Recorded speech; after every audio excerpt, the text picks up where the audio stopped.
Yes, welcome Tuesday Night Live. Awesome. So we're back doing these, and pretty important topic tonight. This is common mistakes in strongman, and I have probably done this video before, talk about it all the time. But man, these things happen over and over and over again. And if you want to be a good competitive strength athlete, sometimes the margin between you and the very top of the podium is very, very small. So if you're somebody that does not make mistakes, you have a really good shot at showing up and maybe winning, right? Because there's people that could be 10% stronger than you, but if they make 3 mistakes, it's all over. Anyways, so common mistakes. We're just gonna dive right into this thing, right? There's a couple key things, and we're gonna be very specific at first. We're gonna talk about warm-ups, okay? So there's really one of two ways that warm-ups could go wrong, right? You can warm up too much or you can warm up too little. So, let's think about things like a max. And this is part of the reason why I'm doing this video is I was at a static monsters competition last weekend, which is all max out events. And when you are maxing out, right, you have to remember things like that's a nervous system adaptation. Strength is more in your nervous system and your motor recruitment than it is your muscles. This is why some people can have very little muscle mass, but they're still super strong, right? Speaking for myself, I'm a lightweight and can lift more than almost every person that I know that is heavier than me. So what do we need to do? We need to make sure that we are applying force and power effectively without draining and wearing us down. So let's just take log press, for example. There's certain things that we have to activate in our system, but not fatigue, right? What we need to do is get some sort of sensation of the feel and weight on our chest and a good, really strong, powerful leg drive. Because when we are wanting to apply maximum force and power into our maximal lifts, right, we don't want to do it slow. So be very sparing going into these really, really heavy efforts, even to a point. Okay, so if that's a heavy, think about for something that's a rep out event. On the other end, I see people warming up with comp weight, in the warm-up zone, and I think that's no good unless you're somebody that's going to go out there and run with it if it's a moving event, or rep it out 15 times. You really should not be touching the exact comp weight. You need to get relatively close for it, get a feel, rehearse, practice your breathing, your bracing, your technique. But this is something, I see people on yokes, for example, doing a 50-foot carry with their comp weight, even if that is, maybe 85%. And that's just ridiculous. So with warm-ups, that's kind of conceptual, but I think people are not really valuing just how fresh they need to be on the platform. They need to save energy. This isn't your 4th set at the end of a workout that you've worked up to. This should be that feeling of that first set where it's usually a little harder and then your second set feels better. That's what we're going for. So good warm-ups, good power, good speed, but always, always, always just focus on these things. So again, that's sort of conceptual. If anybody has a specific question, hey, how would you warm up for this or whatever, some people in the watching right now, I'm so happy to field that, but that's a big one. Number 1. Number 2, oh boy, okay, so this might go off the rails a little bit, and I'm going to try my best to not let it do that. Bad cues. They listen to bad cues. Okay. Now, this could be, yikes, for lack of a better term, listening to bad cues or listening to bad coaches. Guys, let me tell you something right now.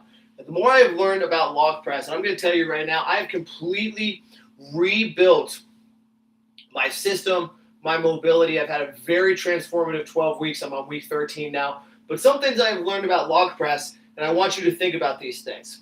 What is the most common log press cue you hear? There's a handful of them, but one of the most common one is elbows up. Elbows up.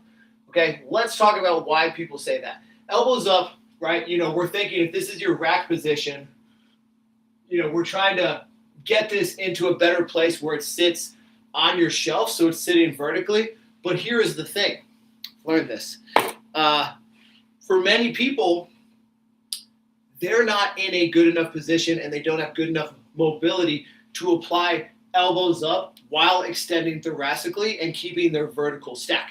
And this is really, really important for like novice and intermediate lifters. More advanced lifters could use that cue, but they're probably not going to need it. So for most people, what do they need? We need a big wide shelf for your shoulders so the log can sit on it as well as possible. When it's a barbell, if we're doing like a barbell clean and you have really good flexibility, mobility, yeah, heck yeah. Like elbows in nice and tight, if we can get them there, elbows up nice and high, right? It'll sit in close because it's such a small little barbell, but the log is sitting this far out in front of us. So in order to make as much space as we can, we don't want to go up. We actually maybe want to get out a little bit. And feel this for yourself right now, right? If you're just put your hand on put my left hand on my right shoulder, bring your elbow in nice and tight, and feel how much surface area you have here.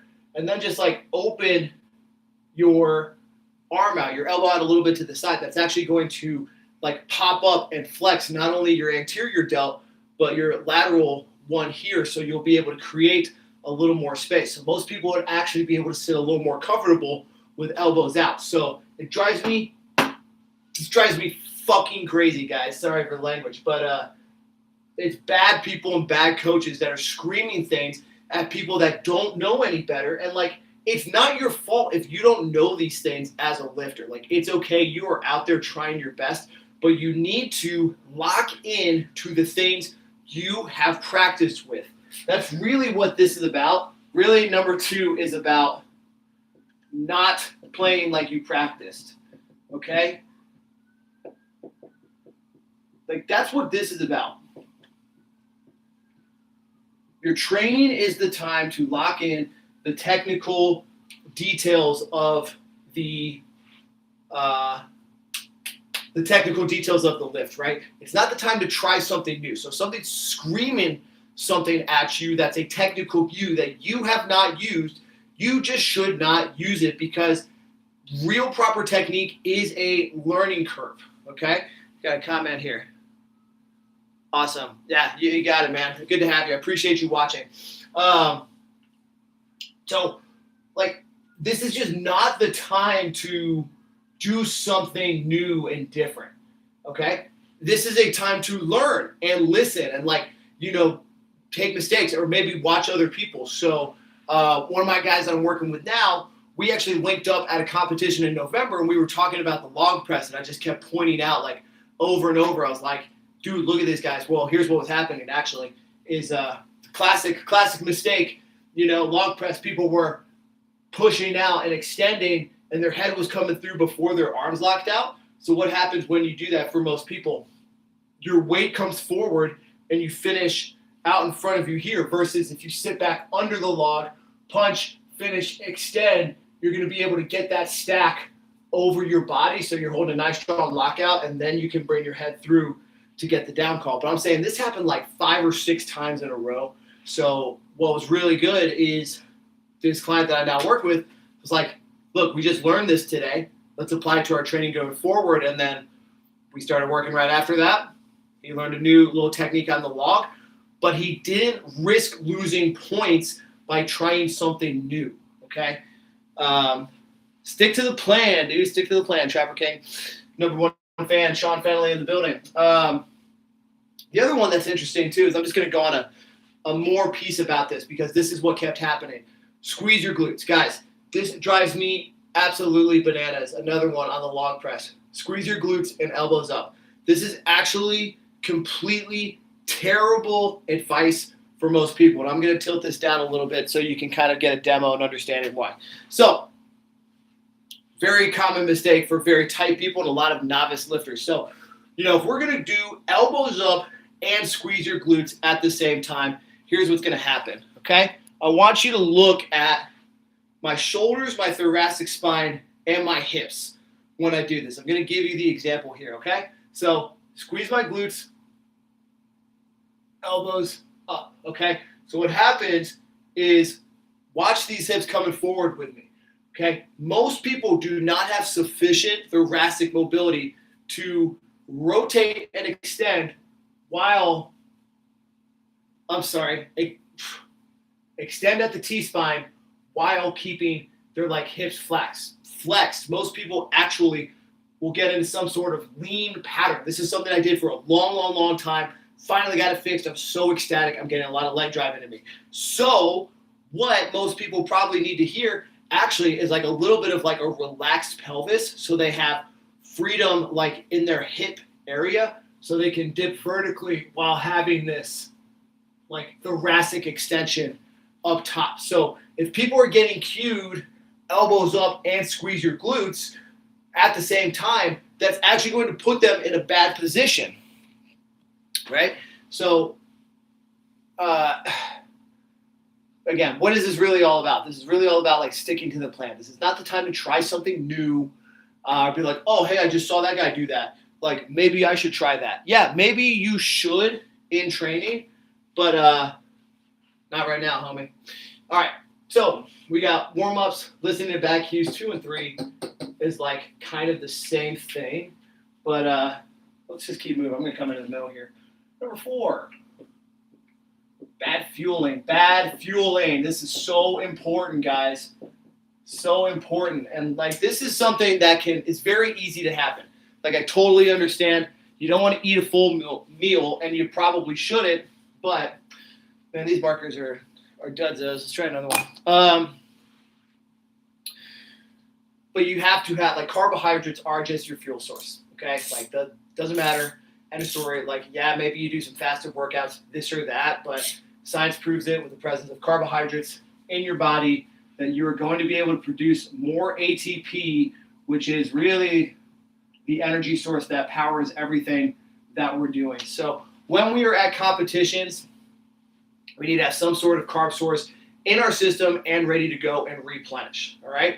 So this is really whatever you want, but it's got to be something that's very tolerable on your stomach, okay? So this could be, here's what I have on hand. I have coconut water, orange juice, oranges, honey. I will literally just squeeze and squirt honey into my mouth, like in between events, if I want to. And sometimes I'll like have more and have extra just so I know there's a surplus of carbohydrates in my system. As long as my stomach doesn't feel anywhere near full, like I'll kind of take down a lot, right? You know, I've heard of people doing all sorts of stuff. Like some people like Uncrustables, little PB&J sandwiches. Some people like fruits, bananas, blah, blah, blah, whatever. Gatorades. Gatorades are a really good one because they're very high sugar for the content, but I tend to lean more on the natural side of things. But competition jitters get to people, and some just don't eat, you know? It's natural, dude. Like, energy is really high. You forget to eat. Like, that's how it goes. Guys, when I run my competitions, when I'm just running them and, like, being around, I forget to eat because I do not sit still and I just go, go, go, go, go. So if you ever see me at one of these things, bring me a cookie, bring me something high calorie so I can fuel myself up. So here's other things to not do. We do not want a full meal because we don't need like proteins and fats to slow our digestion. We want this like constant, quick running fuel source kind of in and out of our system, both for immediate recovery post-event, energy during the event, and energy for the entire day. You should, the evening before, have some sort of protein and fat meal that's going to help you sleep, going to keep your hormones in check and in balance. I do think you should have a protein and fat breakfast as well for the same reasons, just to set you up long term, right? But during the day, just some like quick carbs, something easy, something that doesn't upset your stomach, right? Exactly. Simple and easily digestible carbs that your body is used to. And that is like such a key point that your body is used to, because, I mean, heck, if you do a lot of Sour Patch Kids or gummy bears or something like that, like, heck yeah, then that's a great one for you. I do not, so I'm not going to do that. The saying that I give to people is, now is not the time, the night before competition. Now is not the time to try the new spicy Thai joint down the street. Well, here's actually what happened at a competition several years ago. Went to Florida's Strongest Man, 2022, I think, Orlando. Bunch of people made weight, and then they were all like, "Oh, let's go try this like cool ramen restaurant, right?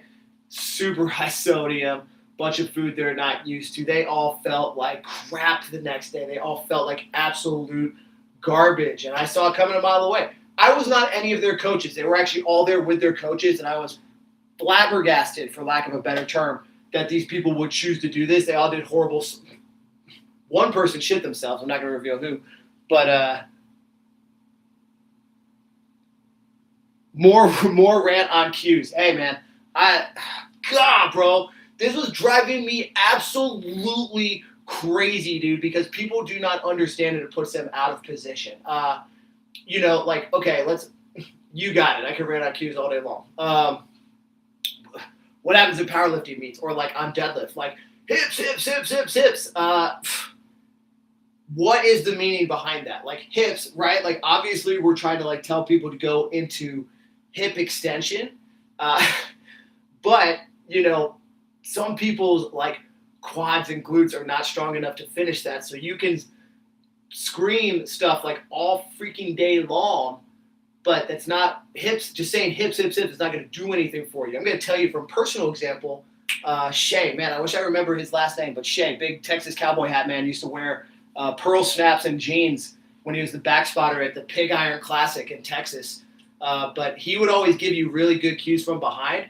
He would say like a weird, like loud but very calm voice. He would say things like squeeze your quad, squeeze your butt, right? Squeeze your quad, squeeze your butt. So like when I was here and fighting out a deadlift, squeeze my butt, squeeze my quads, and that like made it so much clearer of what I needed to do to finish a lift, other than some dickwad yelling like hips, hips, hips, hips, hips. Squeeze to me is tension. I am squeezing my glutes, but I am not extending. I am just a limp noodle. Yeah, right. So that's like the other thing too, is like if you are somebody that's mildly good with proprioception, as most strength athletes are, like I can squeeze my glutes without going into full extension. Like, I can activate my cheeks by going a little bit of like a rotation out. So just telling somebody like squeeze this, squeeze that doesn't always work. But anyways, whatever. Okay, let's keep going. All right, so we got warm-ups, listening to bad cues, 2 and 3, sort of the same thing. Not playing like you practice. Bad fueling is another really big one. And I'm going to say number 5 is not accounting for the environment, okay? Now, what's up with this? This is related to, it can be related to playing like you practice, but guys, we have World's Strongest Man Team coming up that I'm hosting. This is an outdoor competition. It's the first weekend of April. And there's always people, for some reason, that do not understand it's going to be hot.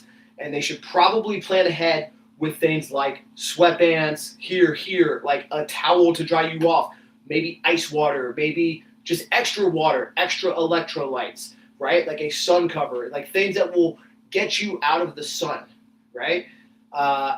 It could also go on the other end, right? Like I know some venues, Orange County Convention Center, for example, in Orlando, freezing in there. It is so cold. So you have to plan for whatever the environment is, kind of scout it out in advance, right? If it's an expo hall and you don't really know, it could go either way. You just have to be ready. Don't get caught up without a sweatshirt or sweatpants, right? You might not even need them whatsoever, but what are you going to do if you get in there and you're freezing your butt off and you're having a really hard time warming up, right? No good. But back to just, this is really a lot more related to us in Florida because it's so hot. A lot of people train in AC gyms, or they at least train in somewhere with good airflow and it's under covers.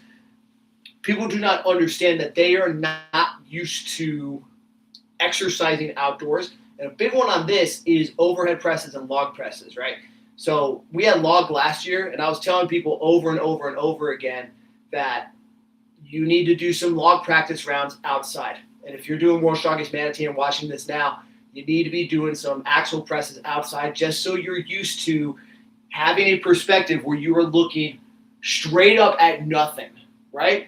A lot of people, when they do log and do overheads, they are really fixated on having some sort of focal point, in the ceiling, this or that. But if you don't have that, it could really throw you off, right? At OSG when it was in Madison, 2024, everybody talked about staring into the abyss. The perspective when you were looking up at the top of the dome was very wild. It's hard to explain, but it just felt like it was going on and on and on. It was a huge arena ceiling. Now, this year back around, I did fine on the log, but I was ready for that. I was looking up at an arena again, but I just was ready in my head to account for that. Does that account for events that don't provide adequate equipment and time to warm up? Listen, guys, this is like part of just planning ahead. You should account for your environment, and you should also account for this. That's a good point. So let's just jump right into it. You should account for plan for worst case. I don't even want to say plan for the worst case. I want to say plan for all cases, right? Okay. What are you going to do if you get there and the competition doesn't have sufficient warm-up equipment? You know, you really have to think about these things. So you should be, at minimum, you don't have to obsess over these things, but you got to have some plans in your back pocket, right? It's a log press. Are you somebody that can do handstand push-ups? Awesome, bang them out. Do you have bands with you to pump and warm up your shoulders? Chances are you'll probably get to have something to warm up on, but maybe you won't, okay? USS Nationals 2024. There were two yokes in the back for 600 people, okay? Now, here's what they did have. They had 2 squat racks. Nobody was using the squat racks. I could not understand for the life of me why. If I am going to get literally one run on a yoke, what I want on this yoke run is I'm going to figure out when I can just slip in line so I can get heavy weight on my back with the yoke. I can do a pick to practice my footwork and get a couple steps, but I'm not going to be able, and our yoke was 650, by the way, so I think I did like a 585. But on the squat rack, I did like 135 for a couple sets. I built up, and then I unracked, I don't know, 5 plates or something, just stood up with it, felt some heavy weight on my back, and then went and slipped into the yoke. So that was like a good plan ahead of that, but also just thinking back to the yoke, thinking about like the warm-ups, again, like what do I need for a yoke, right? What's really important here is that this is a quick athletic speed movement. For me at 650 yoke, something I can move very fast with, and I won that event, but it was because I was doing like sprinter warm-ups in the back. I got one heavy touch of the yoke on my back so I could get my body used to what the weight felt like. I was doing some squats to warm up my legs, but then I was doing like literally track warm-ups, high knees, kicks, some bounding on my toes, this and that, because I just needed to be ready to move fast. Boom. Play like you practice, right, guys? Because I was very confident in my training, I knew that my split stance start technique was very good, very dialed in. I knew my yoke was nothing to worry about. It was a down, drop the yoke, turn your body, get back under, and bring it back. Like, I didn't have any doubts that I would be able to smash that. So, again, just warming up like what you need, okay? So, playing for all cases. But what if you don't have that equipment? You should probably bring bands with you. Do you need a foam roller, a massage gun, a cross ball, things to help you loosen up? You have to account for those things. Guys, everybody's allowed these big bags. You know, this year, again, especially, we had some issues with bag policy last year. If you're coming to World's Strongest Manatee, bring those bags in. You're allowed them. But everybody's got the giant Strongman gear bag. So if you don't have that stuff, somebody else does. And that's sort of a point onto number 7.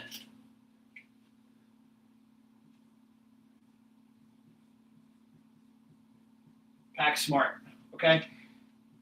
Now,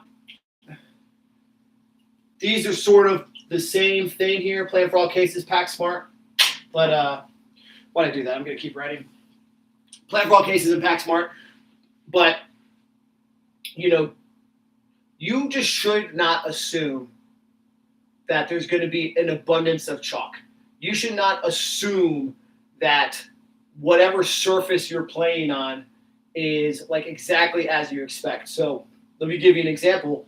You know, World's Strongest Manatee is going to be on a hard floor that concerts are on, that they drive semi-trucks on, that is down for the stadium. So it is not going to be on grass like it was last year. Now, I am pretty confident once I go there, I'll be able to tell you exactly how it's going to feel. But if you don't really know if you're playing for all cases, like, yo, you should probably bring 2 to 3 types of footwear so you're ready for it, okay? I mean, you already know, like, for sure, you're going to have a stable base for the pressing event, the deadlifting event, but on some of these moving events, like, you don't really know for sure, so provide backups, because I know that if I'm doing moving events on a hard rubber surface like stall mats or a concrete surface, they feel different, and I might opt to wear different shoes for different things, depending on, how heavy or light that event is for me.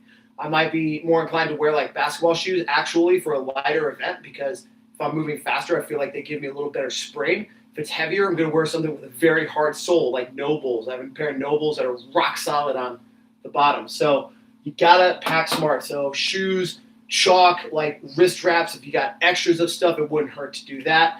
Anything that like you might need. I always have liquid chalk too. That's something I cannot stress enough. I always have liquid chalk in my bag, no matter what. Sometimes I use it, sometimes I don't. Most of the time I don't, actually.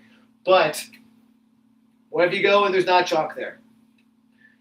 If you're doing all these things, accounting for the environment, planning for all cases, getting ready to play like you practice, then it shouldn't be a problem, all right? Oh, man, Andrew Clayton, if you're still here, I'd love to hear some of yours. I'd love to hear some of your rants on back cues. I bet you've got a whole handful of them. Guys, this was driving me absolutely nuts. I was judging, and I was having one person over and over and over yell, elbows up, squeeze your glutes. Just wanted to turn around, just stop it, cut it out. Okay, but the way I want to finish this, and this is really, really so important. This is more important than all of this shit, because, listen, I don't want to, just going to call it out. Like, people that are good competitors, they have their baseline of like the identity and foundation that they have built through really like, don't drop it on every carry. Yeah, no kidding. Guys, Andrew Clayton said, yeah, when people are yelling, don't drop it on a carry. Like, yeah, no shit, guys. Okay. Anyways, number 8, what I'm trying to say with these like last few points is this stuff is completely mental, okay? Expectations. So your expectations going into an event, this is like the actual number you're going to do, but most importantly, it's the emotional outcome that you're expecting to get from this, right? A lot of people put so much effort and energy and emotional investment into these things that they are so tense going in, and they feel they're attaching meaning to the wrong things, right? Why do we do this for? Why do we do this? Because there's something, I assume for most of us, some call deep down inside of us that is pushing us to be our very best self, and we are challenging ourselves to do that so we get tested in lifetime, so we can get real feedback that we come back from and learn and analyze and improve upon. We do all that through the sport of strongman, right? That's why I do it. If you're in this too, you've got some sort of call in you telling you the same thing. So if you are thinking, I have to hit X weight, or I have to make the finals, or I have to do this, attach whatever you want to it. Sometimes it's like proving the haters wrong, or like I'm a loser if I don't do this, or I'm a failure if I don't do that. You're putting what's called external pressure on yourself, right? You have internal, external. This is outside things are affecting you. All this stuff can go wrong, dude. You could show up and break your ankle or something. Like, God forbid, knock on wood, that's never going to happen. But like, what are you going to do? Anyways, I circle it back in, reel back in. When you here's what you should do instead, is have an expectation that I am going to do the very best I can because I trained very hard. I am an amazing person that is pushing myself to do their best. And then you are able to see things in a different light. For example, I posted this on my Instagram the other day, but it's amazing. I think people don't talk about this enough. It's when Mitch Hooper dropped the frame carry, the timber frame at the Arnold last year. And he just picked it up immediately and went right on and finished the event. And the reason this is so important is because what normally happens to most strength athletes is that they do something like drop a sandbag or drop a frame, and they freak out and they lose focus and they pick it up uneven again. They rush to try to get it down. Clayton, if you're still in here, man, another like Andrew Clayton, guys, OSG, when there was the car yoke, Andrew Clayton dropped the yoke, but what was really smart is he had the wherewithal to know that the tires it was on had a little bit of a bounce, and it would sink in so you could catch it and sort of rebound on the way up. So it's just about like knowing that you are going to get the job done no matter what, right? And believing in yourself. So like when you are going down, like Clay's such a good example here, drops and then comes right back up with it. If he instead started thinking like, shit, I'm going to drop it, fuck. Like I shouldn't drop it or else I might not win the event. Like if you're letting those thoughts take over instead of just like, I'm going to do my absolute best no matter what because I've trained for this, then you can't lose. You're going to be so much more inclined to fix a mistake immediately and capitalize on it. And then guess what? When you do something like that, like I'm getting pumped thinking about it because it's like, dang, I did this and I survived and I still did well. Think about how good you're going to feel, after something like that. Right. So just nuts.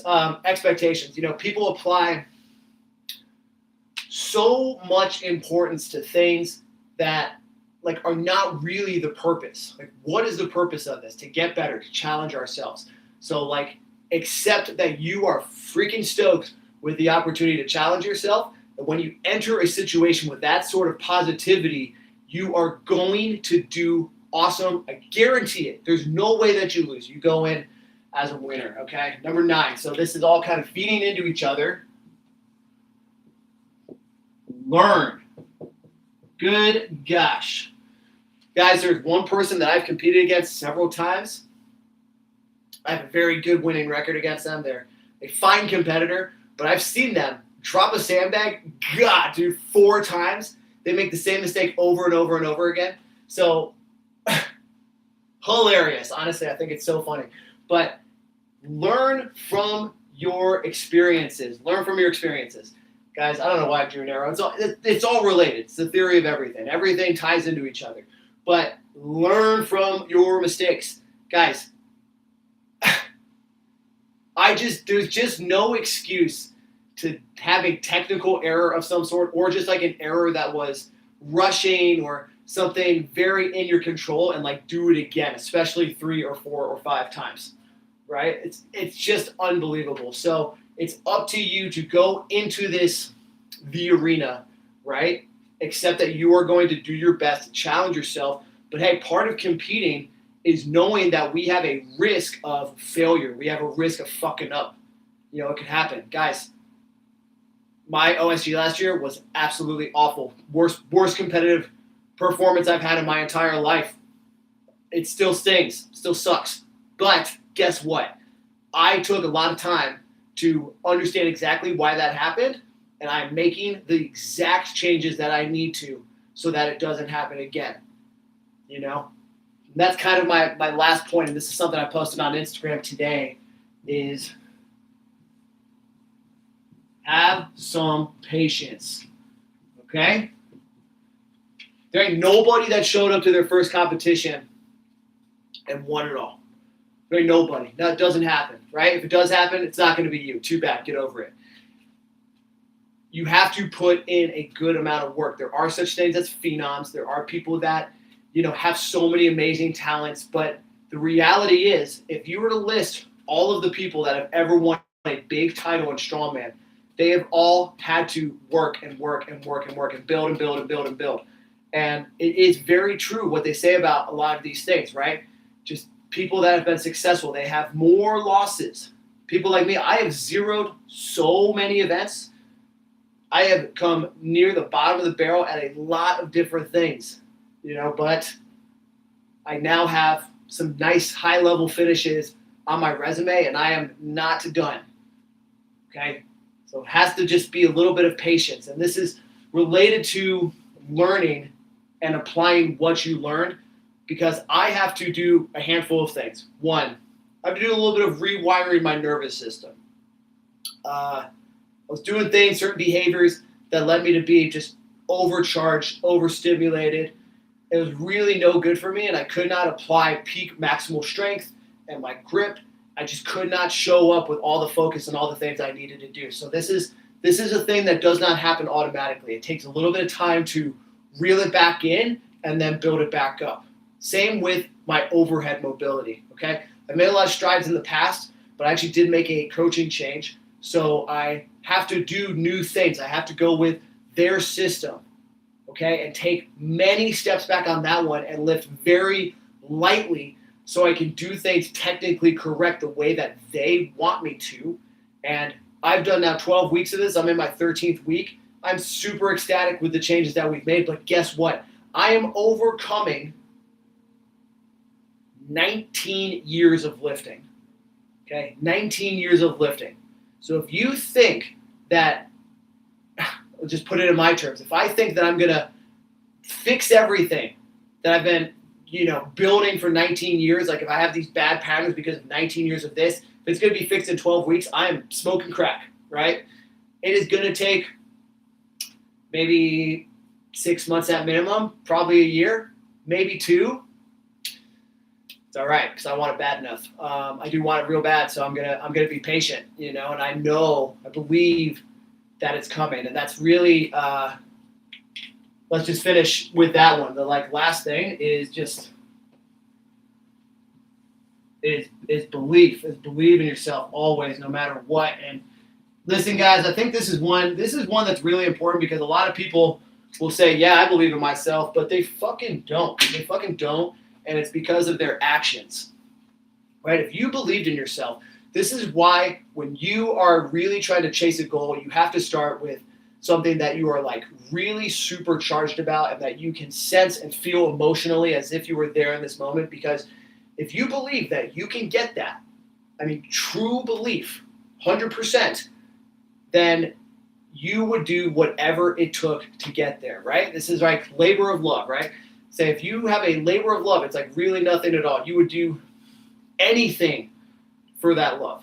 So what that really draws from is self-belief and who you believe you are, what you believe in your ability to do. And this kind of goes hand in hand with expectations, right? What you're doing and the way you're competing is, does this competition and this PR mean everything in the world to me, or is it a stepping stone to this greater version of myself that I know that I am becoming? So if you think about those things, you can't be stopped. You're going to make progress and you will be unfucking stoppable. And if you have to take many steps back so you can take 10 times more steps forward, then it'll all be worth it. The post that I threw up today was that some people are so afraid to take 10 steps back that they stay stuck for 10 years.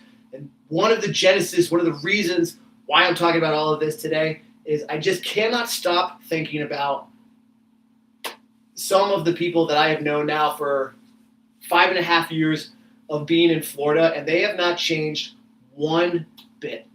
And I just know, I'm very passionate about this. I know that they're able to do it because, look, hey, right now, I'm a little heavier than I want to be. I have slightly higher body fat than I want to be, but guess what? I'm still 40 pounds lighter than I was 3 years ago. I'm still in striking water cut distance of my 80 kilo weigh-in, no problem.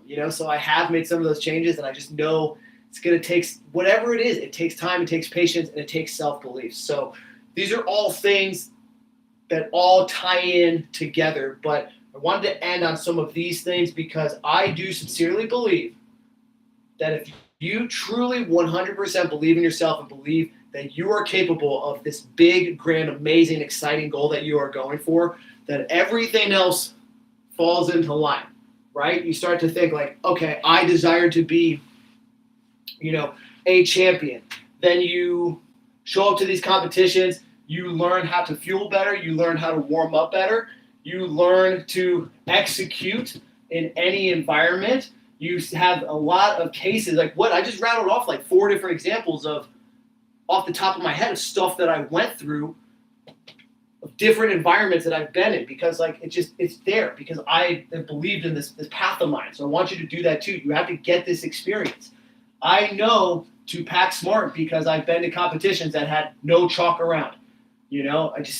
These things. It's all from learning, having patience to apply it, and always believing in yourself no matter what. So awesome, guys. I really appreciate everybody tuning in. I will kind of sit tight for about a minute here. If anybody has a question, happy to field it. But hey, we're gonna pick back up doing these Tuesday nights. I think it's good to talk about these things. I have a vision of things the way I think some people can be desperately helped. They like really need it. And it kind of just drives me absolutely wild that some people are not anywhere near their potential, right? Take it from me, dude. I've overcome plenty. We all have. Everybody's got their own story. You can have your story too, but we can all share in this, okay? A lot of people don't want to hear this crap either. But, guys, if anybody has a question or anything, fire it up. Ooh. If not, I'm going to go have my Greek yogurt. Having to take some steps back this year and rebuild foundations. Yeah, hey. Man, I'm taking a way step back, guys. If only you knew. If only you knew some of the remedial stuff that I am doing. But it works. It's working. I'm so excited. Because I just had my kind of reassessment, and it is working. So, but that's the thing, too. Like, don't be upset if it doesn't work, right?